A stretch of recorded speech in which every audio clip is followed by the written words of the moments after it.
नमस्कार, आपके साथ हूं मैं खुशबू मनोरमा मिश्रा। लाइव टाइम्स के डिजिटल प्लेटफॉर्म पर आपका बहुत स्वागत है। और देखिए, पिछले कुछ दिनों से आपने लगातार वैसे तो कई बार आपने सुना होगा परमाणु हथियार के बारे में, परमाणु हमले के बारे में। पिछले दिनों प्रधानमंत्री नरेंद्र मोदी ने एक बात कही। उन्होंने कहा कि हम न्यूक्लियर वाली जो बात है ना, उसे कह के डराया नहीं जा सकता, मतलब आप रोक नहीं सकते। कहीं ना कहीं जो आतंकवाद, जो युद्ध है वो इस वक्त जो है कभी भी सॉल्यूशन नहीं है, लेकिन आतंकवाद भी सॉल्यूशन नहीं है एंड उसका जवाब देना पड़ेगा। तो अब सवाल ये है कि जो परमाणु जिसका दम हमेशा पाकिस्तान भरता है, उसके पीछे की वजह क्या है? परमाणु हथियार जो होता है आखिरकार किस तरह से ये लॉन्च होता है? मतलब क्या आपको क्या लगता है कि आज पाकिस्तान अगर चाहेगा परमाणु हथियार की भाई लॉन्च कर देना है, तो आपको क्या लगता है कि with in seconds, with in minutes वो परमाणु लॉन्च हो जाएगा कहीं पर? ऐसा नहीं है। हर देश की ताकत अलग है, हर देश की क्षमता अलग है और हर देश का जो तरीका होगा वो अलग होगा। अब ये किस पर डिपेंड करेगा?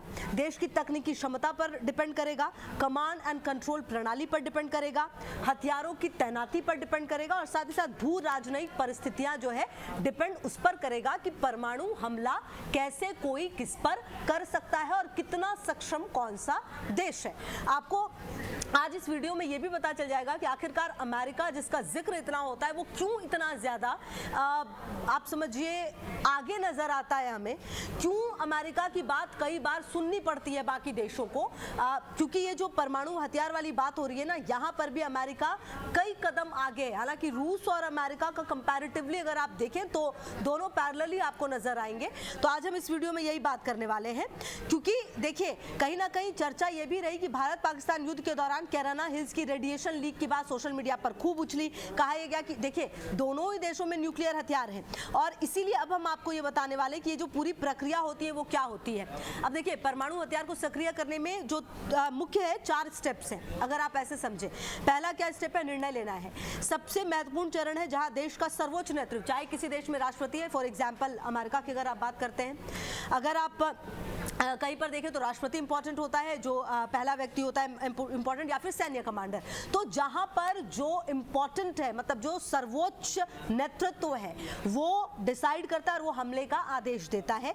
यह निर्णय आमतौर पर खुफिया जानकारी, खतरे का स्तर और रणनीतिक उद्देश्यों पर आधारित होता है। ठीक है, तो ये सबसे पहला तो ये हो गया कि भाई निर्णय लिया जाएगा कि हाँ, अब हम इस सिचुएशन में कि हमारे पास एकमात्र यही रास्ता है and we have to do it. दूसरा क्या है? Command and control.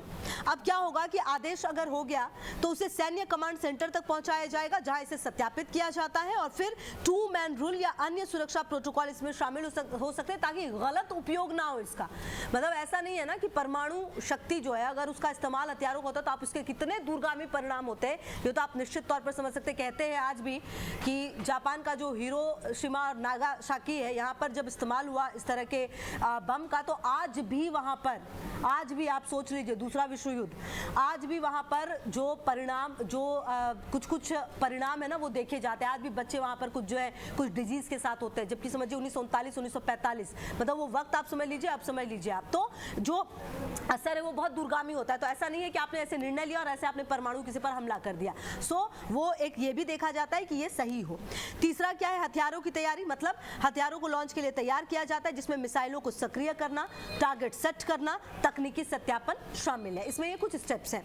चौथा स्टेप क्या होता है? लॉन्च, मतलब हथियारों को लॉन्च किया जाता है, जो मिसाइल, बमवर्षक विमान या पनडुब्बी के माध्यम से होता है।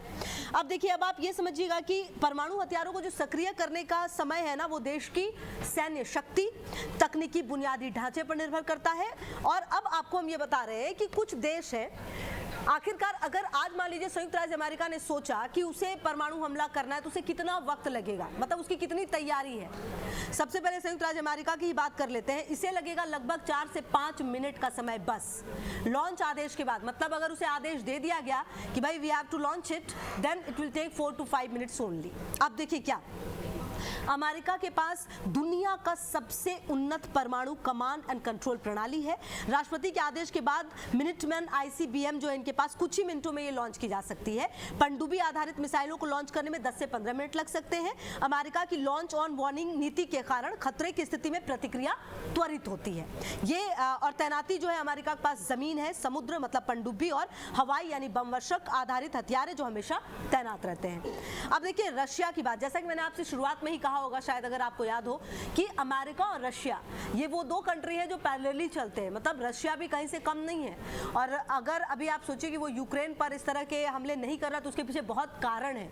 अदरवाइज चाहे वो तो परमाणु हमले कर सकता है, लेकिन वो नहीं कर रहा है इस युद्ध में। कई कारण होते हैं, परमाणु हमला ऐसे ही कोई किसी पर नहीं करता है, इसके पीछे बहुत सारी चीजें होती है, जैसा कि हमने पीछे भी डिस्कस किया।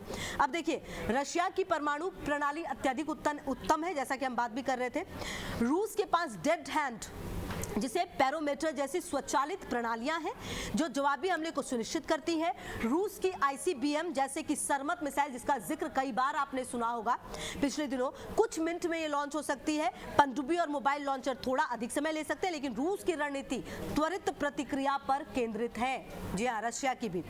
और रूस के पास दुनिया का सबसे बड़ा परमाणु शस्त्रागार लगभग 5977, एक रिकॉर्ड ये कहता है कि इनके पास हथियार है जिसमें अधिकांश तैनात स्थिति में है, मतलब कभी भी छोड़े जा सकते हैं। इस कंडीशन में रूस ने इन हथियारों को रखा है। अब देखिए, एक देश है चीन। जी हाँ, 15 से 30 मिनट चाइना को लगेंगे। अब देखिए, चीन की परमाणु नीति नो फर्स्ट यूज पर आधारित है, मतलब इसके हथियार हमेशा तैनात स्थिति में नहीं रहते। मिसाइलों को सक्रिय करने और ईंधन भरने में समय लग सकता है। हालांकि हाल के वर्षों में देखिए, चाइना वो कंट्री है जो समय के साथ बदलता है, समय के साथ अपने आप को अपडेट करता है, और चाइना जैसी कंट्री इन चीजों में भी कभी पीछे नहीं रहना चाहती। शायद यही बड़ी वजह है कि चाइना ने अपने आप को नई हाइपरसोनिक मिसाइलों से लगातार भरा है अपने अंदर। जी हाँ, चीन के पास लगभग कहते हैं कि 350 से 400 हथियार है, जिसमें से कुछ ही तैनात है, बहुत ज्यादा तैनात है, कुछ ही तैनात है। अब आप फ्रांस और यूनाइटेड किंगडम की बात कर लीजिए तो इसको भी लगेंगे 10 से 20 मिनट लॉन्च करने में समय। दोनों देशों की परमाणु शक्ति मुख्य रूप से पनडुब्बी आधारित मिसाइलों पर निर्भर है। लॉन्च के लिए पनडुब्बी कमांडर को आदेश प्राप्त करना और सत्यापित करना होता है, कुछ मिनट इसे लग सकते हैं। यूके की जो ट्राइडेंट मिसाइल है और फ्रांस की M51 मिसाइलें उच्च स्तर की तत्परता में रहती है, और दोनों देशों के पास सीमित लेकिन अत्यधिक विश्वसनीय शस्त्रागार है। देखिए, ये भी इंपॉर्टेंट है ना कि संख्या कम है, लेकिन उसकी जो इंपॉर्टेंस है, जो उसकी वैल्यू है, दैट इज वेरी मच। और इसीलिए अगर आप यूके की और फ्रांस और यूनाइटेड किंगडम की बात करते हैं तो ये दोनों लिमिटेड है, लेकिन काफी भारी भरकम हथियारों से ये इनके पास है।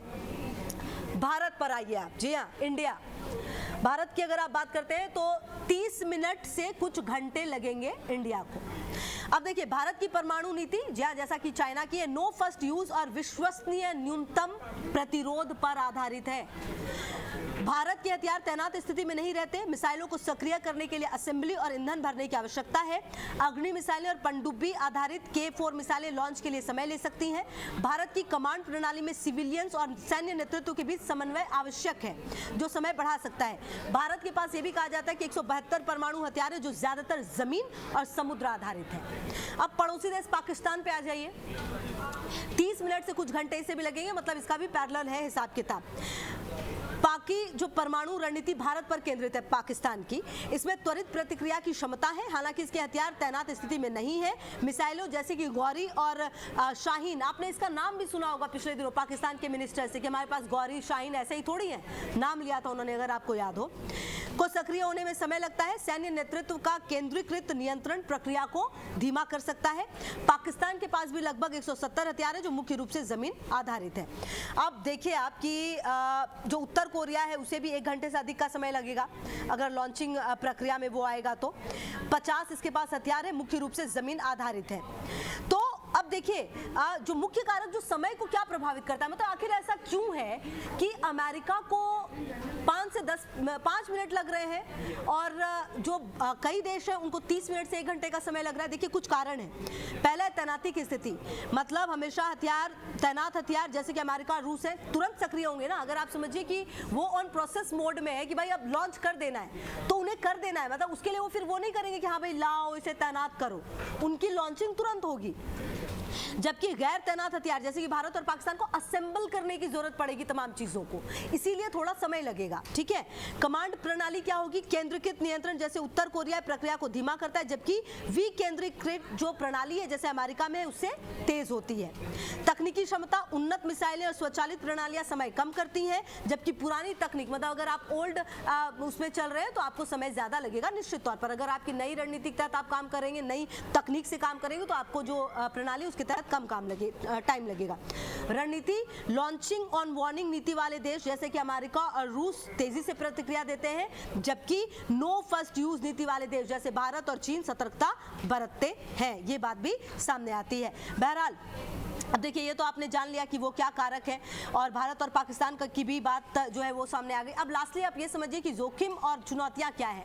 गलत फैसले, त्वरित सक्रियण प्रणाली है, गलत खुफिया जानकारी के आधार पर हमले के जोखिम को बढ़ा सकती है। साइबर हमले जो है, कमांड एंड कंट्रोल सिस्टम पर साइबर हमले लॉन्च एक्टिव करने की प्रक्रिया को बाधित और तेज कर सकते हैं। इसके अलावा जो ईरान जैसे देशों की बढ़ती क्षमता वैश्विक स्थिरता के लिए खतरा है अगर इसका प्रसार बहुत ज़्यादा होता है। तो देखिए, ये बहुत ज़रूरी हो जाएगा कि परमाणु हथियार का इस्तेमाल किस तरह से हो, क्यों हो, ये निर्णय ना बहुत सारे देशों को, बहुत जगहों को प्रभावित कर सकता है। इसीलिए परमाणु हथियारों का इस्तेमाल बहुत ज़्यादा सोच समझ कर किया जाता है, चाहे आप कितने ही शक्तिशाली क्यों ना हो। बहरहाल चलिए, इस वीडियो में इतना ही। आपको अच्छा लगा हो तो शेयर जरूर कीजिएगा और ज़्यादा से ज़्यादा खबरों के लिए आप रहिए हमारे साथ, देखते रहिए लाइव टाइम्स। बहुत शुक्रिया।